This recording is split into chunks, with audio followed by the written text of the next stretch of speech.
राधे राधे दोस्तों, कैसे हैं आप सब। दोस्तों, हमारे YouTube चैनल पर आपका स्वागत है। हमारे इस चैनल को सब्सक्राइब कीजिएगा और हमारे वीडियो को लाइक, शेयर और कमेंट ज़रूर कीजिएगा। दोस्तों, जैसा कि हम सभी लोग जानते हैं कि अभी मल मास का महीना जो चल रहा है।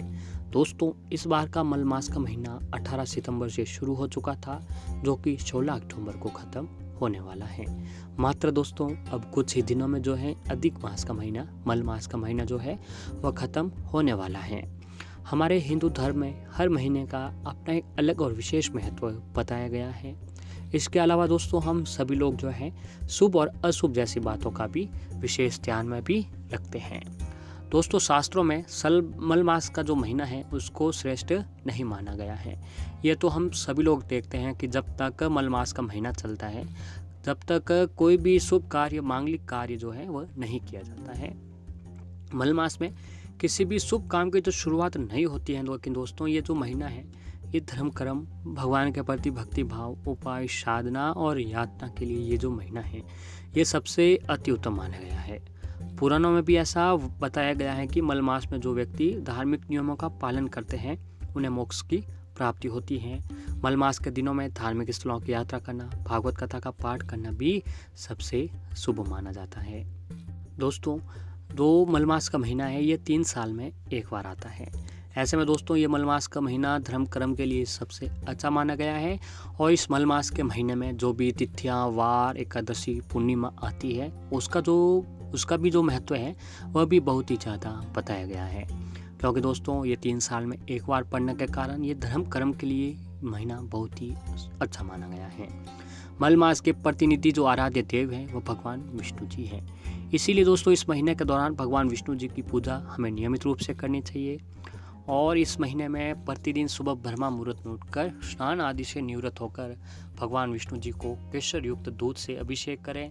भगवान विष्णु जी के महामंत्र ओम नमो भगवते वासुदेवाय नमः मंत्र की एक तुलसी की माला से जो है हमें जाप अवश्य ही करना चाहिए। और ऐसे ही दोस्तों, अधिक मास के महीने में धार्मिक स्थलों पर स्नान करना और स्नान व दान करने का भी सबसे अधिक महत्व बताया गया है। ऐसे में दोस्तों, आपको अगर आप धार्मिक स्थलों पर जाकर स्नान नहीं कर पाते हैं तो आपको दोस्तों नहाने के पानी में थोड़ा सा गंगा जल मिलाकर नहाना चाहिए। इससे भी दोस्तों व्यक्ति के जो सारे पाप होते हैं वह नष्ट हो जाते हैं और व्यक्ति को जो है गंगा स्नान के समान प्राप्त होता है। और दान का भी बहुत ही अधिक महत्व बताया गया है। लेकिन दोस्तों, इस महीने में अगर आप 1 रुपये का भी दान करते हैं तो उस दान का जो है आपको 100 गुना फल प्राप्त मिलता है। तो ऐसे ही दोस्तों, जैसा कि बताया कि गुरुवार का महीना धर्म कर्म, अधिक मास का महीना धर्म कर्म के लिए सबसे अति उत्तम माना गया है। तो ऐसे में अगर आप गुरुवार के दिन भगवान विष्णु और माता लक्ष्मी जी की पूजा आराधना करते हैं तो आपके जीवन से जुड़ी सारी परेशानियां खत्म होने लग जाती हैं। क्योंकि दोस्तों, गुरुवार का दिन भी भगवान विष्णु जी का दिन है और ये जो अधिक मास का महीना है इसके भी जो प्रतिनिधि आराध्य देव हैं वो भी भगवान विष्णु जी हैं। तो दोस्तों, ये गुरुवार जो है 15 अक्टूबर के दिन गुरुवार पड़ रहा है। ये गुरुवार अधिक मास का अंतिम गुरुवार है। तो ऐसे में दोस्तों, आपको इस गुरुवार के दिन भगवान विष्णु, माता लक्ष्मी जी की कृपा प्राप्त करने के लिए शास्त्रों में बताए गए ये एक छोटा सा उपाय जरूर करना चाहिए। इस उपाय को करने से आपके जीवन की जुड़ी सारी परेशानियां खत्म होने लग जाती हैं। तो आइए जानते हैं दोस्तों हमें किस तरीके से ये काम करना है। दोस्तों, गुरुवार के दिन अगर आप अधिक मास का जो गुरुवार है उसका जो महत्व है बहुत ही अधिक बताया गया है। इसके अलावा दोस्तों, ये अधिक मास का अंतिम गुरुवार है, इससे भी ये बहुत ही शुभ माना गया है। और गुरुवार का व्रत करने से व्यक्ति के सभी पापों का नाश होता है। इसके साथ धन संपदा में भी वृद्धि होती है और भगवान विष्णु, माता लक्ष्मी जी की कृपा आपके ऊपर बनी रहती है। तो दोस्तों, ऐसे में हम आपको एक हल्दी का छोटा सा उपाय बताने जा रहे हैं, जिससे अगर आप अधिक मास के गुरुवार के दिन करते हैं तो आपके सभी कष्ट जो है वह दूर होने लग जाते हैं। दोस्तों, इस उपाय को करने के लिए आपको गुरुवार के दिन प्रातःकाल स्नान करने के पानी में थोड़ी सी हल्दी डाल दें। और हल्दी भगवान विष्णु जी को जो है बहुत ही प्रिय होती है। इस तरह से स्नान करने से, हल्दी मिला हुआ पानी से स्नान करने से भगवान विष्णु जी की कृपा प्राप्त होती है।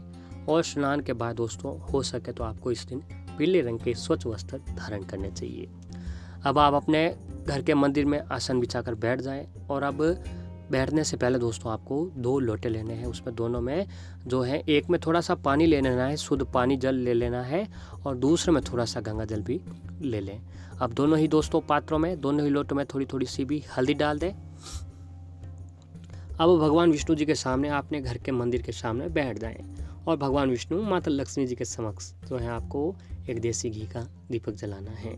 दोस्तों दीपक के नीचे जो आपको है छावला उसे ही रखना चाहिए। और फिर दीपक जलाने के बाद आपको सुगंधित धूप बत्ती जला दीजिए। दीपक और धूप बत्ती जलाने पर दोस्तों थोड़ी सी हल्दी में जल मिलाएं और इसे भगवान विष्णु माता लक्ष्मी जी के तिलक लगाएं। अब दोस्तों भगवान विष्णु जी को पीले रंग के फूल मिठाई चढ़ाएं। भोग लगाने के बाद तुलसी दल चढ़ाएं, और तुलसी दल के बिना दोस्तों भगवान विष्णु जी की जो है पूजा अधूरी मानी जाती है।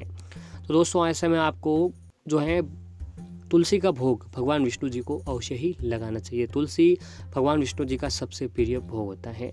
अब हाथ जोड़कर भगवान विष्णु जी के महामंत्र ओम नमो भगवते वासुदेवाय नमः, ओम नमो भगवते वासुदेवाय नमः मंत्र का 108 बार जो है आपको जाप अवश्य करना चाहिए। अब भगवान विष्णु से और माता लक्ष्मी से अपने और अपने परिवार की समस्याओं के निराकरण की प्रार्थना करें। और प्रार्थना के बाद दोस्तों हल्दी मिला हुआ गंगा जल ले लें। अब उसे अपने पूरे घर के मुख्य दरवाजे पर छिड़क दें। इसके बाद पूरे घर में भी आपको उस हल्दी मिला हुआ गंगा जल था उसको छिड़क देना है। ऐसा करने से दोस्तों आपके घर की जो नकारात्मकता होती है वो खत्म होती है और घर में सकारात्मकता बनी रहती है। और ऐसा करने से माता लक्ष्मी जी आपके घर में स्थायी रूप से निवास करती है। और इसके बाद दोस्तों आपके घर के सभी सदस्यों को हल्दी से तिलक करें। और जो दूसरा लोटे में पानी भरा हुआ था उस लोटे में दोस्तों आपको थोड़ा सा मिश्री या चीनी डालकर भगवान सूर्य देव को आदय दे देना है। इस तरीके से दोस्तों अगर आप ये काम करते हैं अधिक मास के गुरुवार के दिन, तो आपके ऊपर भगवान विष्णु और माता लक्ष्मी जी की कृपा हमेशा हमेशा के लिए जो है बनी रहती है। तो आपको गुरुवार के दिन ये काम जो है अवश्य ही करना चाहिए। तो ऐसे ही दोस्तों अगर आप गुरुवार के दिन जन्म जल कुंभी और 5 हल्दी की घाटें पीले कपड़े में लपेटकर अगर आप अपने घर की तिजोरी में भी रखते हैं, इससे भी आर्थिक परेशानियों से आपको छुटकारा मिलने लगता है। भगवान विष्णु जी की कृपा आपके ऊपर बनी रहती है।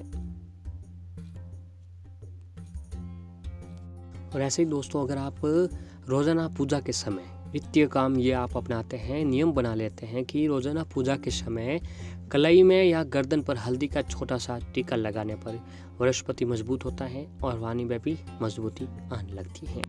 दोस्तों हल्दी का दान सबसे शुभ दान माना जाता है और अधिक मास में भी दान का महत्व बहुत ही अधिक बताया गया है। तो ऐसे में चलते दोस्तों अगर आप अधिक मास के गुरुवार के दिन थोड़ा सा भी हल्दी का दान करते हैं तो इससे कई स्वास्थ्य संबंधी आपके जो भी परेशानियाँ थी वो परेशानियाँ खत्म होती है और गुरु ग्रह में भी अनुकूलता बनी रहती है। और दोस्तों नित्य काम में ये काम अपना लेना चाहिए कि पूजा के बाद माथे पर हल्दी का तिलक लगाने से विवाह संबंधी कार्य में आपको सफलता प्राप्त मिलने लगती है। घर की बाउंड्री की दीवार पर अगर आपके घर में नकारात्मकता बहुत ही ज़्यादा है तो दोस्तों इसके लिए आपको गुरुवार के दिन थोड़ी सी हल्दी लेकर पूरे घर की बाउंड्री पर हल्दी की रेखा बना दी जाए तो घर में नकारात्मक शक्तियों का प्रवेश नहीं हो पाता है और घर में सकारात्मकता बनी रहती है। और गुरुवार के दिन दोस्तों अगर आप नहाते समय अगर नहाने के पानी में थोड़ी सी चुटकी पर हल्दी डालकर नहाया जाए तो ये शारीरिक और मानसिक शुद्धता देती है। कैरियर में सफलता के लिए ये सबसे अचूक उपाय जो है बताया जाता है।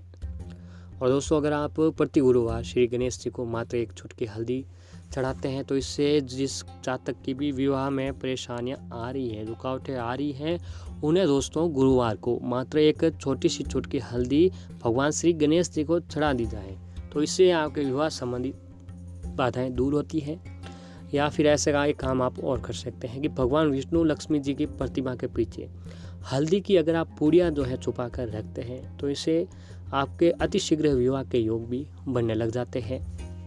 और हल्दी के प्रयोग से जीवन में संपन्नता आती है और यह मानस की नकारात्मकता दूर करती है, इसीलिए इसे हवन में भी इस्तेमाल जो है किया जाता है। दोस्तों हल्दी जो है सबसे शुभ मानी जाती है और सूर्य को हल्दी मिला जल चढ़ाने से कन्या की शादी में मनचाहा वर प्राप्त होता है। तो दोस्तों अगर आप भी अधिक मास के गुरुवार के दिन ये उपाय अपनाते हैं तो भगवान विष्णु, माता लक्ष्मी जी की कृपा आपके ऊपर बनी रहती है।